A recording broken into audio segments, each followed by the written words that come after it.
के मेले में हमारा जो असली माँ है, असली पिता है, वो कौन है? परमात्मा। मृत्यु होती है तो हम सोचते हैं हम मर गए, हम नहीं मरते। तो वो कौन नहीं मरता है? मरता है तो कौन मरता है? वो सब चीज़ों को जानने के लिए तो सत्संग है। तो आपको जो सत्संग प्राप्त हो रहा है ये भगवान की कृपा से होता है। और किसी बात की गारंटी कोई ले ना ले, लेकिन मृत्यु की गारंटी तो है कि भाई मरना तो है। तो संत तुलसीदास जी ने कहा कि ईश्वर अंश जीव अविनाशी, चेतन अमल सहज सुख राशि। जीवात्मा इसलिए नाम क्योंकि वो उसकी चाह है, उसकी वासना है जीने की। तो वो चाह ने उसको क्या बनाए? चाह हमारी चूहड़ी अति नीचन की नीच, तू तो पूर्ण ब्रह्म था जो चाह ना होती बीच। हम जय क्यों करते हैं? कि हमारी भी जय हो जाए। और हमारी जय कब होगी? जब हम भी ईश्वर को पालें, परमात्मा को पालें। इसलिए कहते हैं कुछ किए बगैर जय जयकार नहीं होती, और कोशिश करने वालों की कभी हार नहीं होती। तो कोशिश क्या करना है? कि परमात्मा को पाना है। क्योंकि मनुष्य जीवन परमात्मा ने दिया ही इसलिए है क्योंकि परमात्मा चाहता तो घोड़ा बना देता, गधा बना देता, बिल्ली बना देता, लेकिन उसने मनुष्य बनाया है ताकि हम उस परमात्मा से अलग नहीं है। जैसे कोई बच्चा अपने माता पिता के साथ मेले में जाए और मेला घूमते घूमते उंगली छूट जाए और वो खो जाए अपने माता पिता से, तो बच्चा किसको ढूंढेगा? बताओ। ऐसे ही संसार के मेले में हमारा जो असली माँ है, असली पिता है, वो कौन है? परमात्मा। लेकिन हम जिस देश में पैदा हुए, हिंदुस्तान में, तो बोले हम हिंदुस्तानी हैं। फिर हिंदुस्तान के कौन से राज्य में पैदा हुए? बोले हम तो बिहार में हुए, तो हम बिहार के हैं। कोई बोलेगा हम तो यूपी के हैं, कोई बोलेगा हम तो छत्तीसगढ़ के हैं, कोई बोलेगा हम तो जो है महाराष्ट्र के हैं। तो यूपी का, बिहार का, छत्तीसगढ़ का क्या है? शरीर है। आत्मा कहाँ का है? वो परमात्मा का। तो उसको पाए हम, इसलिए तो मनुष्य जीवन मिला है। बोलो, मैं जो बोलता जाऊं उसका आप उल्टा बोलते जाना। बोलो, जहां सुख है वहां, मैं जो बोलूंगा उसका उल्टा बोलना, ठीक है?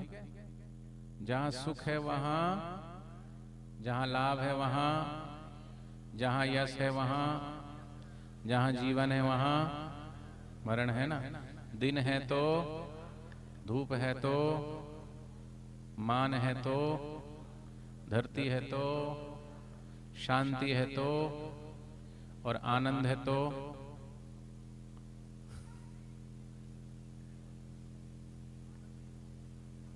आनंद का कोई विरोधी है क्या? कोई चुनाव में खड़ा होता है तो 20 विरोधी खड़े हो जाते हैं, मैं उससे बड़ा हूं, मैं उससे बड़ा हूं। लेकिन आनंद का कोई विरोधी नहीं है। किसी को ईश्वर प्राप्त हो जाता है तो उसका कोई विरोध थोड़ी करता, वो भी सोचता मैं भी पालूं उसको। तो ईश्वर का कोई विरोधी नहीं है, जैसे आनंद का कोई विरोधी नहीं है। आनंद सबको चाहिए, चाहिए कि नहीं? सुबह से लेके शाम तक हम जो भी करते हैं, घूमते फिरते, खाते पीते, रिश्तों में, नातों में, सब जगह हम किसको ढूंढ रहे हैं? सुख को। तो सुख को ढूंढा तो सुख का उल्टा क्या होता है? तो जहां सुख आएगा वहां दुख भी आएगा। तो आपको दुख चाहिए क्या? लेकिन होता है ऐसा ही है, हम सुख चाहते हैं लेकिन सुख का उल्टा दुख है। बोले हम शांति चाहते हैं, तो जहां शांति आएगी तो वहां शांति भी आ जाती है। लेकिन सुख का और दुख का, लाभ का और हानि का, यश का और अपयश का, जीवन और मरण का जो देखने वाला है वो सच्चा है। जैसे कोई बुजुर्ग हो गया, कि काका बैठे हैं, काका, पंडित जी राम राम, कितनी उम्र है आपकी? आपके शरीर की उम्र 73 वर्ष है। तो ये 73 वर्ष को भी जानते हैं, 72 को भी जानते हैं, 71 को भी जानते हैं, जानते हैं ना, 60 को भी जानते हैं, 50 को भी देखा है, 40 को भी देखा है, 30 को भी देखा है आपने, 20 को भी देखा है, 10 को भी देखा ना आपने। 10 वर्ष की उम्र के थे तो क्या क्या चीजें हुई थी वो याद है ना, 5 वर्ष की भी याद है होगी। तो 5 वर्ष का शरीर है क्या अभी, लेकिन यादें है कि नहीं। 50 वर्ष का शरीर नहीं रहा लेकिन यादें हैं, है ना। तो जो बचपन को जानता है, जवानी को जानता है, बुढ़ापे को जानता है, वो फिर मृत्यु को भी जानता है, मृत्यु के बाद भी। लेकिन मृत्यु होती है तो हम सोचते हैं हम मर गए, हम नहीं मरते। तो वो कौन नहीं मरता है, मरता है तो कौन मरता है, वो सब चीजों को जानने के लिए तो सत्संग है।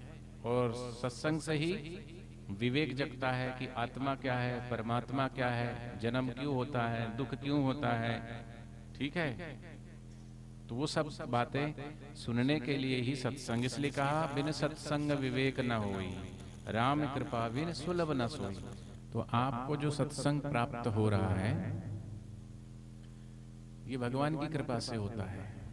तो सत्संग की आधी घड़ी सुमरन बरस 50, वर्षा वर्षे एक घड़ी अरट फिरे 12 मास। सत्संग की आधी घड़ी माने 11:30 मिनट, साढ़े अड़ा को रा बोलते बिहार में। 11:30 मिनट को क्या बोल देंगे, 11:30 मिनट, समझ गए। इतना कोई अगर सत्संग में बैठते, लेकिन सत्संग ऐसा नहीं कि सत्संग क्या होता, बोले भगवान ने 2 कान दिए हैं तो काहे के लिए दे, बोले इधर से सुनी हो इधर से निकाली हो,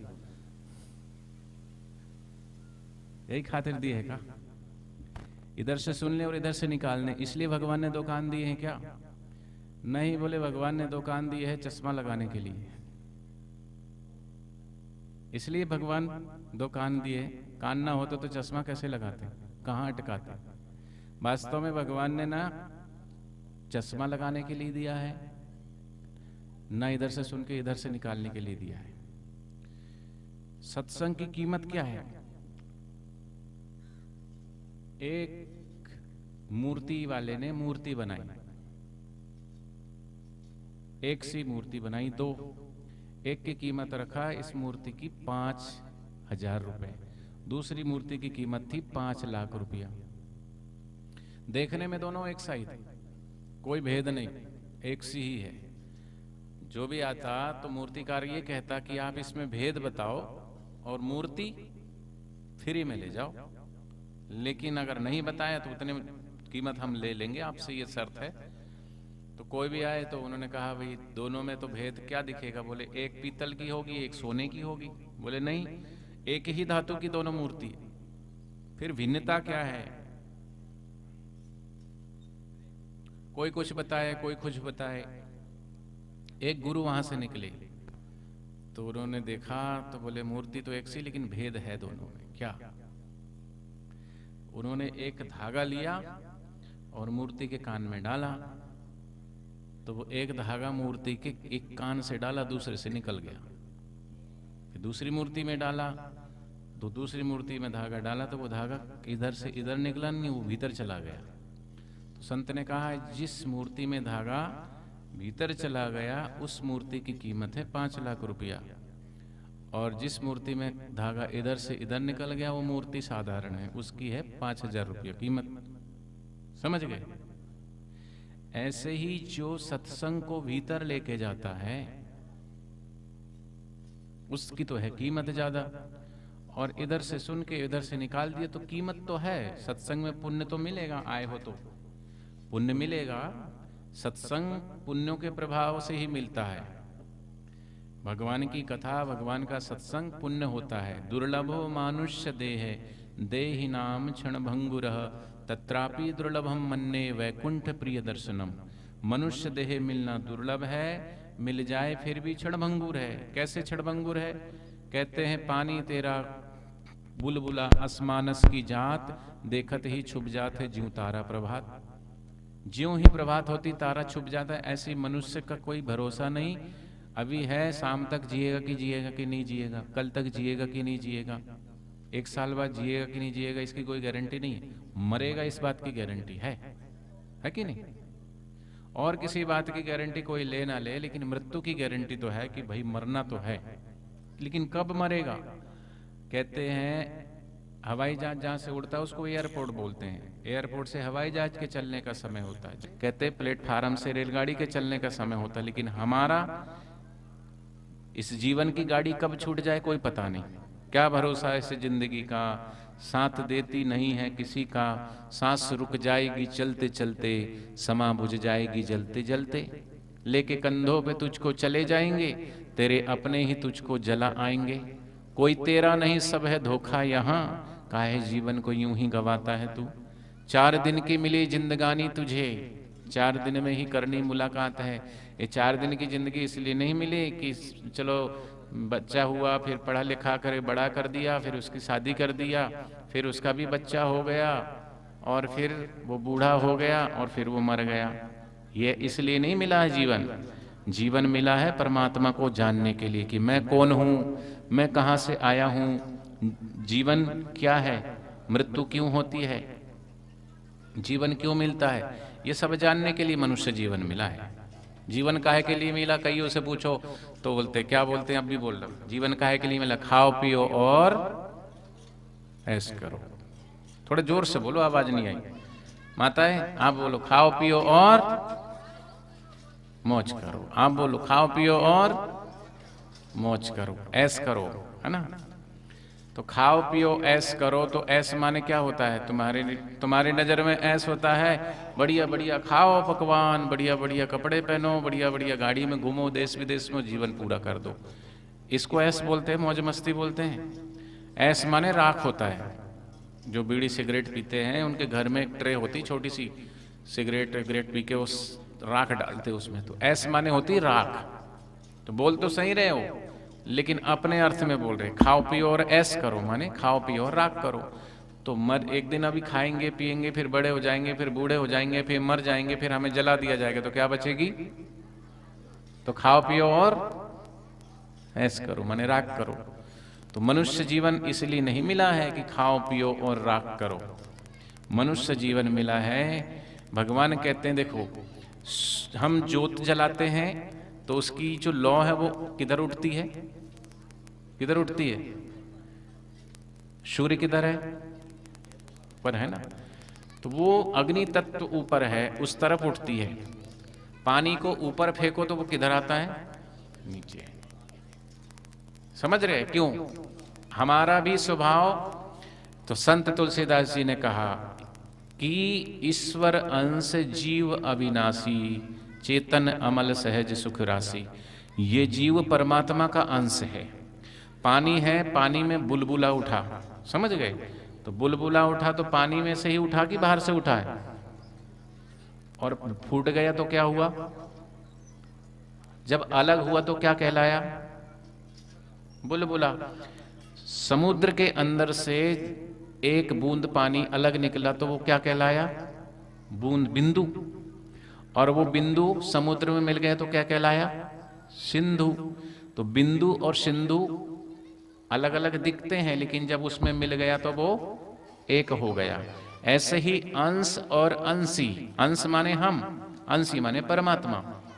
दीपक की लौ और सूर्य का प्रकाश वो उसी का ही प्रतिबिंब है। ऐसे ही जीवात्मा परमात्मा का ही प्रतिबिंब है। जीवात्मा इसलिए नाम क्योंकि वो उसकी चाह है, उसकी वासना है जीने की। तो वो चाह ने उसको क्या बनाया? चाह हमारी चूहड़ी अति नीचन की नीच, तू तो पूर्ण ब्रह्म था जो चाह ना होती बीच।